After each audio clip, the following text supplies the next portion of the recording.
The prices of domain name registration and web hosting have dropped to the point that it's possible to own multiple websites without going broke. If you plan to operate multiple websites, here is some information on the different options available to you. The first thing to consider when setting up multiple websites is whether or not to host them all with the same web hosting company. Many web hosts offer packages that let you set up multiple sites on a single account, and almost all will let you set up multiple accounts, one for each site.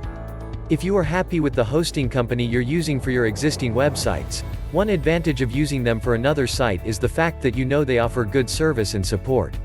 They might also offer discounts for multiple sites, so your costs might be lower if you stay with them again. On the other hand, if you choose a different host, you'll be able to compare the quality of another company with whomever you're currently using. If you ever run into problems with them, you'll have an alternative.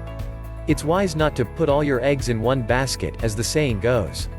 Another advantage of using a different host is that you'll get a different IP address for each of your sites. If your sites are related to one another and you want to link them together, having different IP addresses can sometimes help your site rank higher in the search engines. Links from other sites are one of the most important factors in getting your site ranked highly.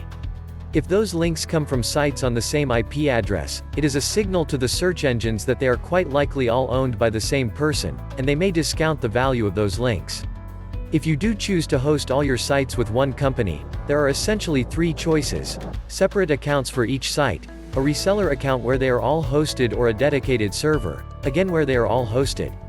Separate accounts are self-explanatory, so let's look at reseller accounts. As a reseller, you are basically acting as an agent for the hosting company, a middleman between them and the end user.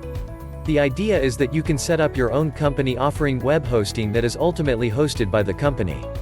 You don't have to resell this hosting, however, you can use the hosting services for your own websites, essentially, reselling the hosting to yourself.